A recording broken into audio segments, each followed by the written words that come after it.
Hey guys, what's going on? It's Don here from Novaspirit Tech and welcome back to the channel. And I finally gave in and bought myself a Steam Deck. So let's check it out.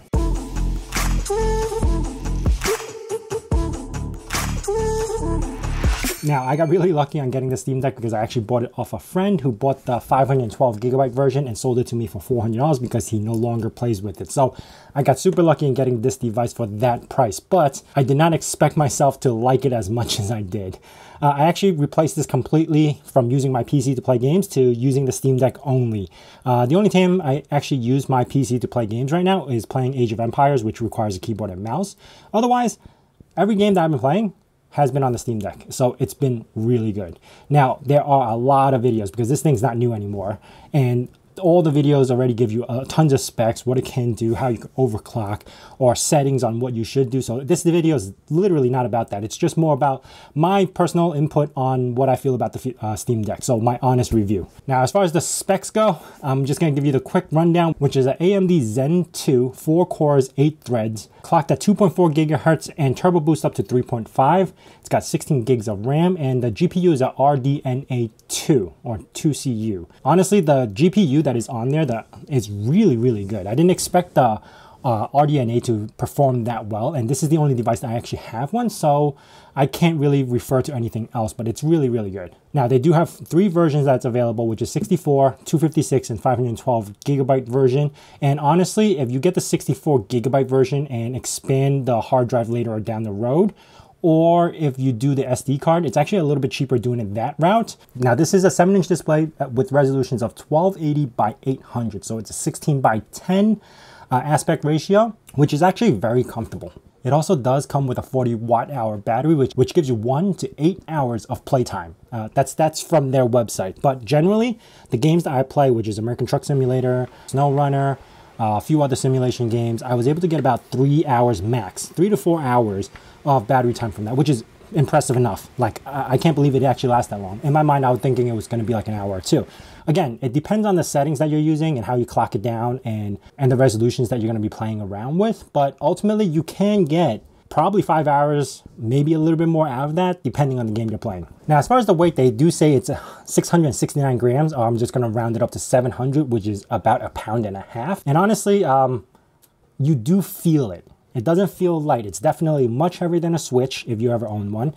And it does have some sort of fatigue if you're using it for like over an hour laying on your bed just holding it up. So that's a little bit of a complaint that I have, but it doesn't stop me from using it. I'll just put it down, rest my arms a little, and then play again later on. Now, I do like the build of this because they actually have the fan input in the back and then the heat coming up from the top. So when you're holding the controller side by side, you actually do not sweat, do not feel the heat.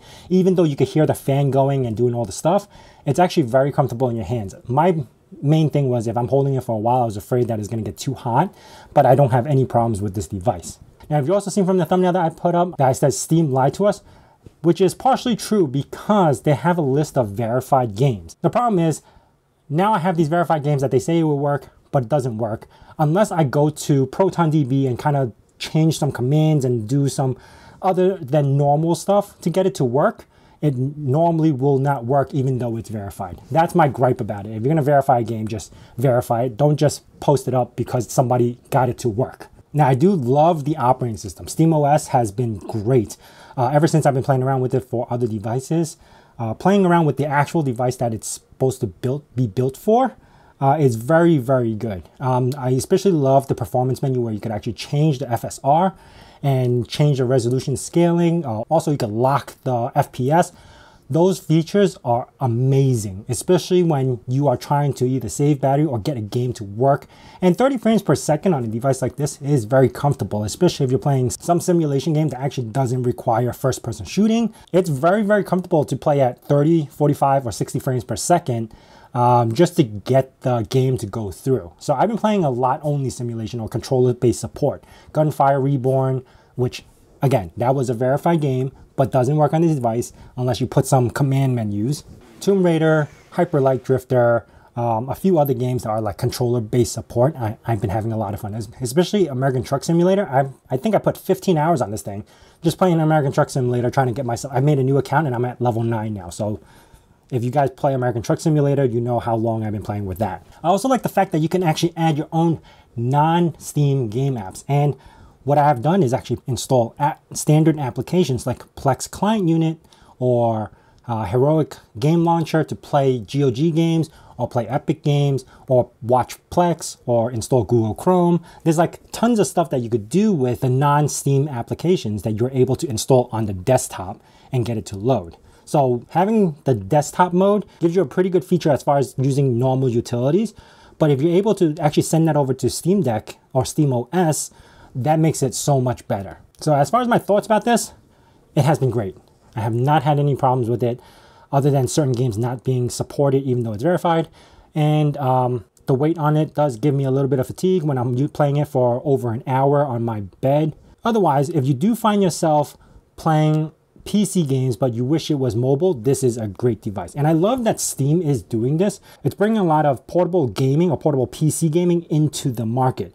Regardless, I know that a lot of companies done this before and started it, like GDP Win and a few other companies. They're not as big as Steam Deck. And what I mean by that is because Steam Deck is so big, they even make like different things that you can solder on here to make the controllers better and stuff like that. Like you don't get that stuff with GDP Win or other brands because even though they make better devices or, well, more expensive devices, they just don't have the backing or the support that people will invest their time into developing other products for this. Example, you could get so many skins for this. You could get different types of docks. You could replace the whole entire shell to be a clear shell.